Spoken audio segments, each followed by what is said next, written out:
inquiring from Sanjaya. Sanjay is sitting with him in his room and he's giving him live telecast. So Dharam Kshetre, Kurukshetre. So first of all, we understood the meaning of, Dharam Kshetre, why the Kurukshetra place, it's a holy place, and what is the significance? It's Dharam Kshetre. So Prabhupada, he tells us there's an inner significance, of this question he's asking, that having assembled at Dharam Kshetre, Kurukshetre, now what are the Pandavas and Kauravas doing? So we simply take it to be, of course, they will fight if they are at the war field, but there's an inner significance. So Acharyas help us to understand that. And Prabhupada, he specifically mentions that, there is different places, they have different influence upon the consciousness of the people. And therefore, the outcome may also vary because of the different place. So Dhritarashtra now, he's confused now, he's fearful, he's doubtful that what will happen. Will my sons, they will give up fighting because of the influence of the holy people, they will be ready to compromise, or will the Pandavas, they are anyways religious people and under the influence of the holy place, will they give up the fight? So he wants them to go ahead with the fight. He wants kingdom for his sons, Duryodhana and all the Kauravas. So he's desirous that his son should get the kingdom, and he's doubtful of the possibility of his son's victory, because the Dharmkshetra, it may influence the people who are following dharma, and he's also fearful that his sons may compromise because of the influence of the Dharmkshetra. But he's hopeful also that under the influence of the holy place, the Pandavas, they may renounce their claim and they avoid the bloodshed. They just go readily giving up the kingdom to my sons. So he's having, so many confusion, so many things going on in his mind. Acharyas help us to understand that. So that is there, Dharam Kshetre, Kurukshetre, Mamaka Pandavas Cheva. This thing tells us about his partial nature. How he's calling only his sons, to be, he considers his sons to be belonging to the Kaurava dynasty. And for the Panduputra, he's calling Pandavas. In fact, all of them are from Kaurava dynasty only. So his nephews are addressed as Pandavas. So that shows his partial nature. And then, another thing, the analogy we understand here is about Krishna, like how Dharam Kshetre, again, the explanation about that is Kshetra is what? It's a field, a paddy field where paddy is grown. So Dharam Kshetra, Dharma is grown.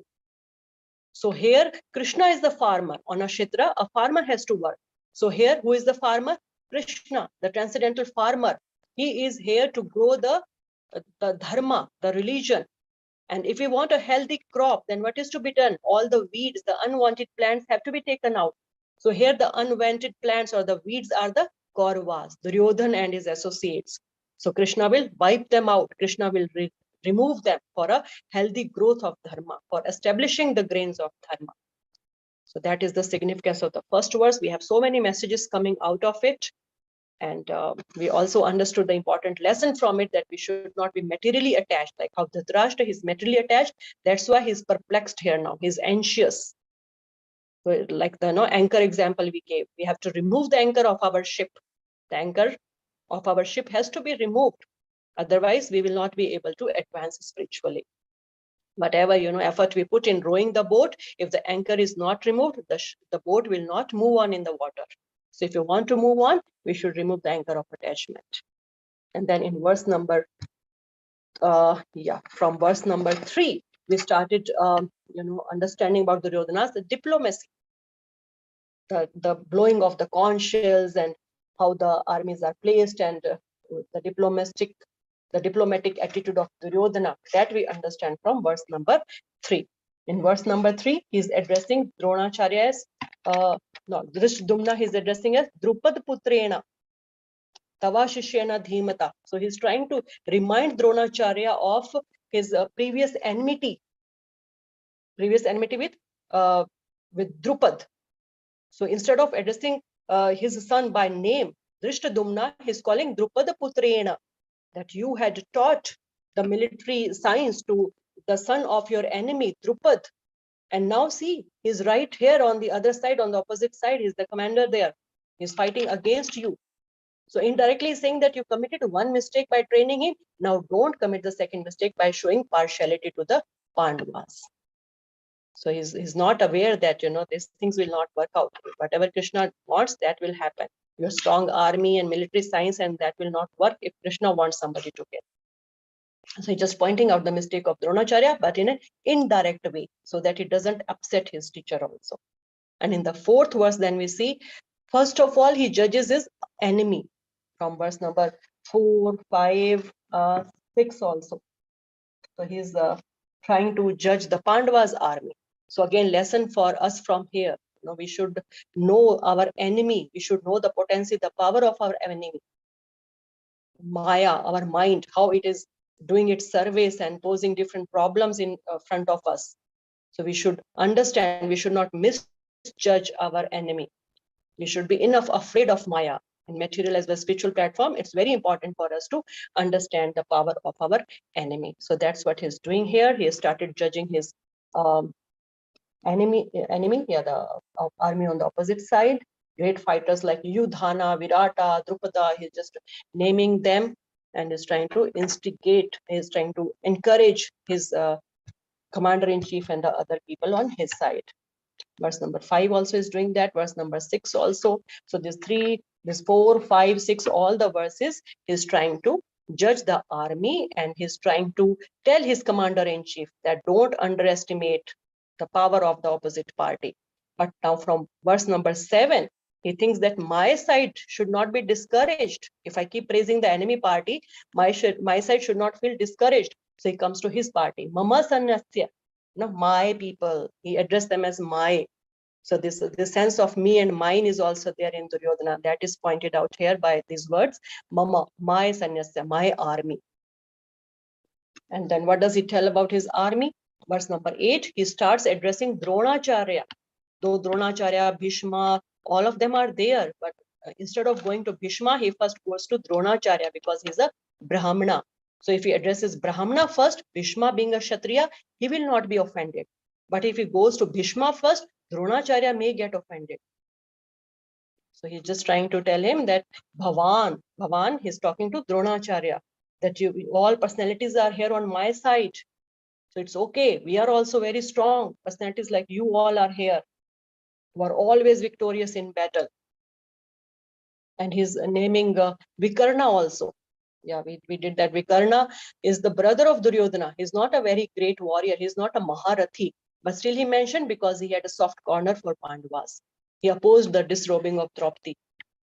So he was the only one to do this. So he's like, now also he should not have any soft corner for them. So he wants to ensure that it doesn't switch to the other party.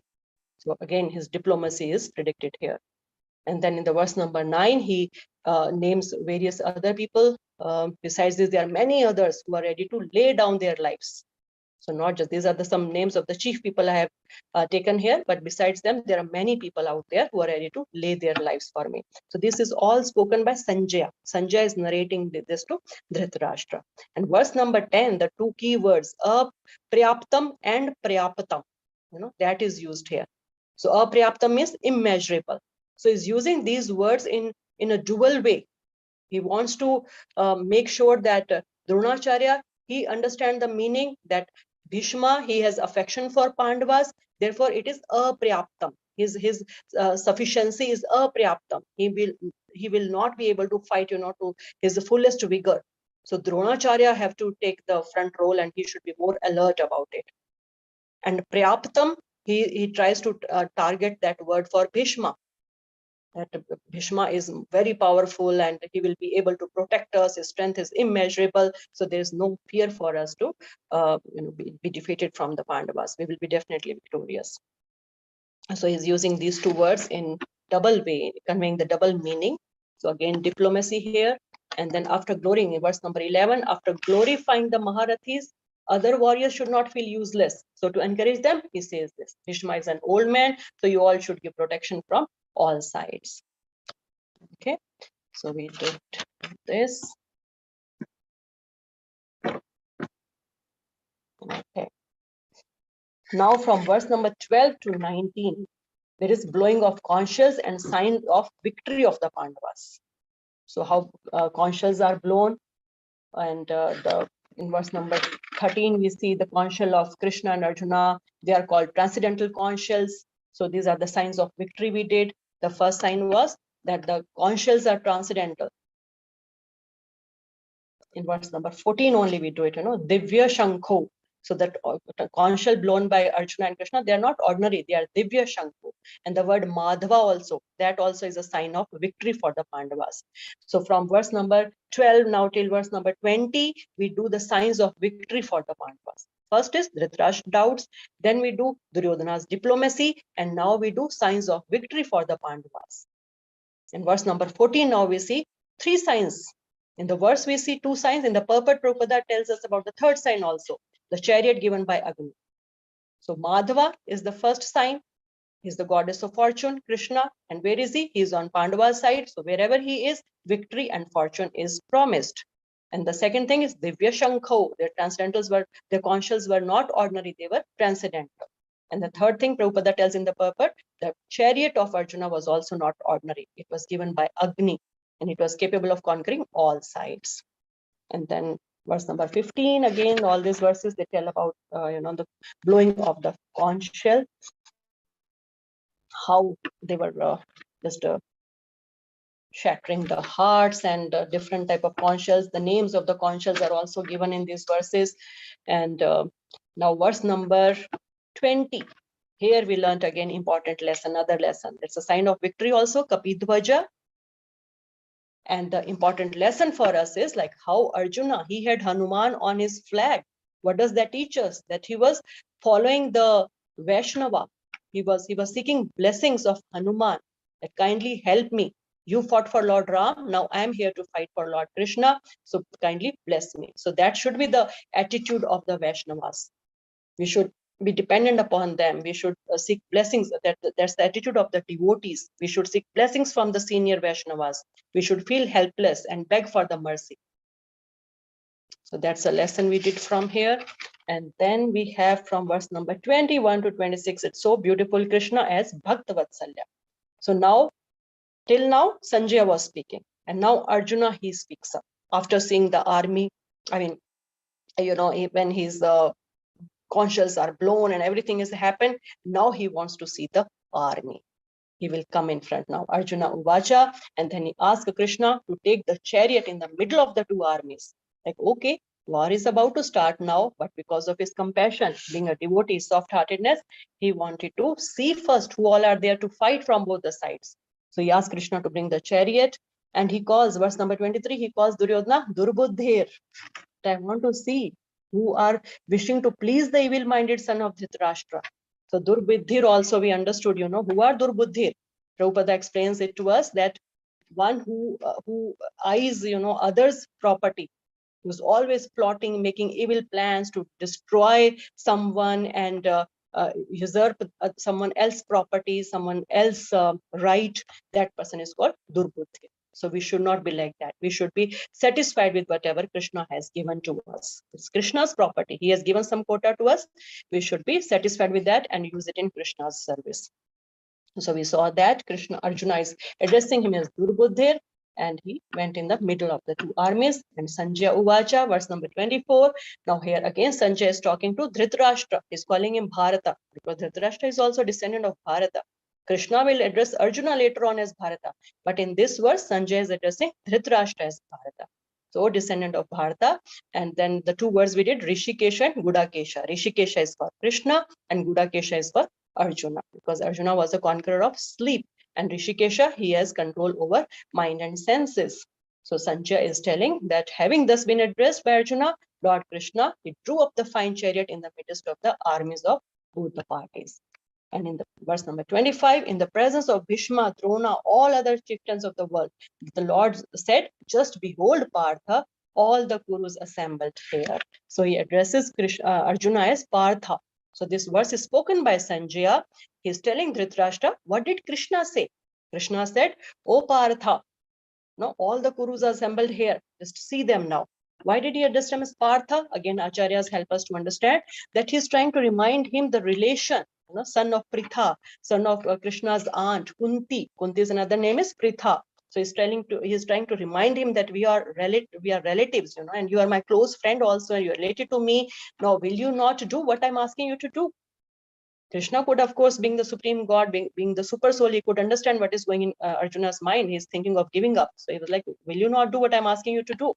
So, oh Partha, just take a look at it. He wanted to instigate the affection, and he wanted to stage the bewilderment of Arjuna. So therefore, he also parked the chariot in front of Dronacharya and Bhishma.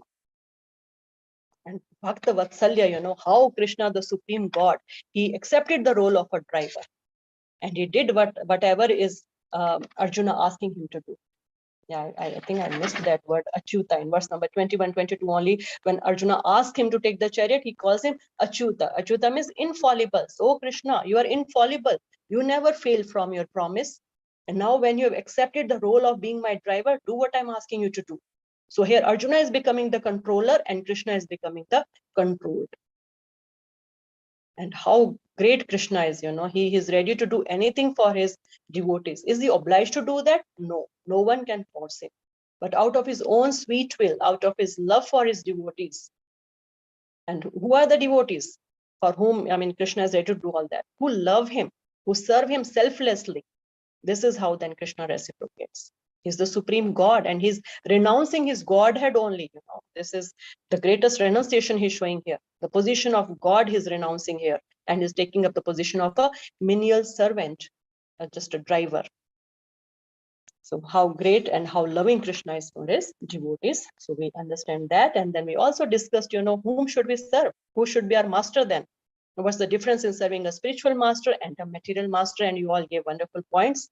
So we have a good understanding of that now, that Krishna is the supreme master, the best master.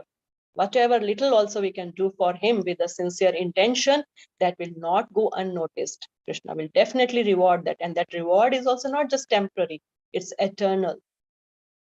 That reward can also save us from the real problems of life, not just temporary problems, but real problems. What is real problem? Birth, death, old age, and disease. Only Krishna can do that for us. Nobody else can. So therefore, it's always wise. It's the best thing to serve Krishna, accept him as our master.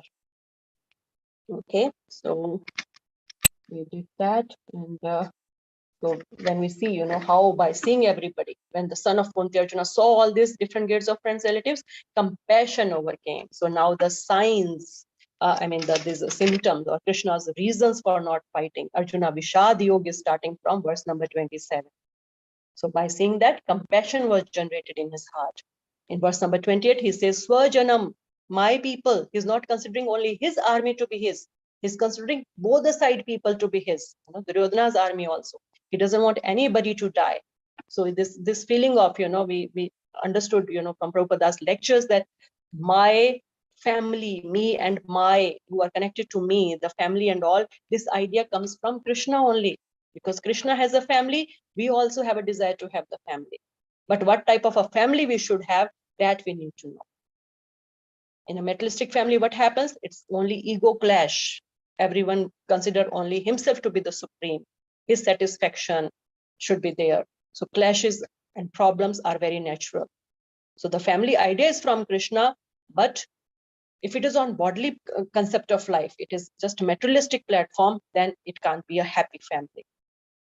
So whether it's our individual family or whether it's extended ISKCON family, we should keep Krishna in the center. Then only we can be happy. So having family is not bad, but having Krishna in the family center is important. If we don't have Krishna in the center, then it's bad. So that's the practical lesson we learned from there. Then moving on. These are the symptoms he's showing now. In verse number 28, he said, this compassion. 27 onwards, compassion is generated. And now he's showing the symptoms. My hair standing, my bow slipping, my skin burning. And Prabhupada tells us in the verse number 28 that these are the signs of devotee because he's soft-hearted. In verse number 29, then he says that this is material conception of life. Why? Because Krishna's yoga potency has taken over him. And verse number 30 now, he gives the next reason. He starts with the next reason. The first reason was compassion. That is covered up till verse number 29, along with the symptoms he's exhibiting. And verse number 30 onwards, this is the next reason he's trying to prove, that there will be no enjoyment. The words nimitani vipritani.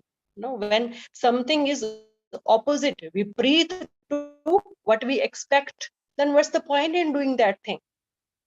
So it's like we expect enjoyment, happiness by winning over, by attaining the kingdom, but that's not going to happen, Krishna. Why?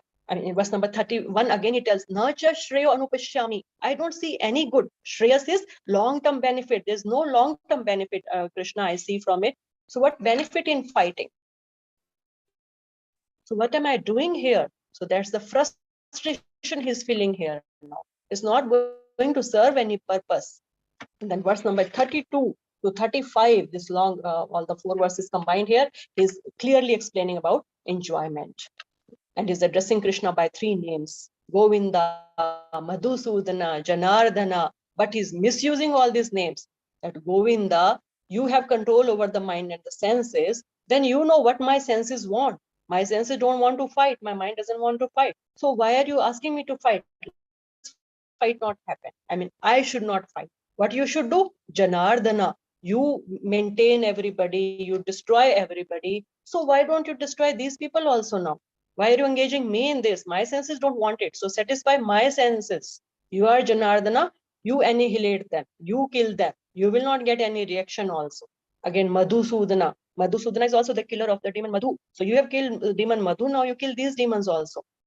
But Arjuna is misusing this. His like, what we call that, he's considering Krishna to be the taker of his order. Krishna should supply me whatever I order. That's not the case. We have to be, Krishna has to be served by us. We don't have to expect any service from Krishna. Krishna is Govinda. Prabhupada explains it very nicely in the purport. Govinda is not meant for satisfying our senses. If we try to satisfy the senses of Govinda, then automatically our senses are satisfied. That's why it's called Govinda. It's not that my senses want this, so Krishna, you do that. Because you are Govinda, you can satisfy my senses very easily. No. If we satisfy Krishna's senses, then our senses will be satisfied automatically. So we need to understand that. So his fear now, his reason now is loss of enjoyment. What will I do, Krishna? Nothing. Ka priti, the last word only, ka priti. What pleasure will I get from this? From the kingdom. So materialistic platform also, people have that, self-glorification, sense-gratification. This is all on material and subtle platform. If we come on spiritual platform, we don't have to think about self. But Krishna wants, only that is considered. But Arjuna is failing to do that. Okay, verse number then 36, we did the third reason for not fighting, that is sinful reaction, that sins will fall upon me. But Prabhupada explains in the purport, for these 6 kinds of aggressors, if someone takes up the weapon or attack them, fight back, then no sin is incurred. So Arjuna is not able to apply the knowledge of the scriptures properly, even though Krishna himself is there, who has made all this dharma, all the principles. Still he is not able to follow that. So that is the third reason he gave. Verse number 37, 38, he gives the next reason, 4th reason, destruction of dynasty. My family will be destroyed. And then verse number 39, 40, 41, and 42 also, we did the consequences of such a destruction. How the women will fall down and they will become polluted. And then one Sankara will be born. And then all the ancestors, the forefathers, they will also fall down. And everybody will go to hell, and the dynasty will be destroyed. Jati dharma, kul dharma also will be destroyed. So we understood what is our real jati dharma, what is our real kul dharma. There's nobody to set an example for us now. Like Arjuna is quoting here, when the elders are gone, nobody will be there to set the example, and then this is what will happen. So now in the current situation also, we don't have anybody to set up right example for us. So we should understand what is our jati dharma, what is our kul dharma. Our kul dharma is to satisfy Krishna, to please Krishna. If he's happy, then everything is done. Okay. So we did that, and then yeah, that's all. So 43rd verse again, Narke niyatam vaso, they will go to hell. And 44th, 45th verse, he's ready to, go for atonement already, because he's having an intention of killing kinsmen. It's like, no, how can I have a thought like that? I'm ready to give up. No, ashastram, apratikaram. I will not resist, no weapons. Still, if they want to kill me, let them kill. I don't want to, engage in this war. I've heard from my district succession that those whose family traditions are destroyed, they dwell always in hell. So I can't do such a grave sin. Let me give up this. My family will be destroyed. So these are the 4 reasons he's giving. We all should be very much clear with that. The first reason is compassion. Second reason is sinful reaction. Enjoyment. First reason is compassion. Second is enjoyment, loss of enjoyment.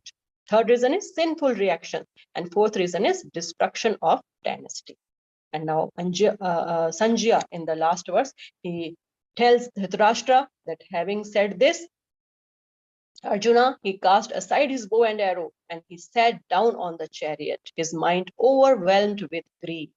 Now from verse number 2, Bhagavad Gita, and Krishna will start speaking. He will start singing Bhagavad Gita from verse number 2. The solution will also be given in the same order.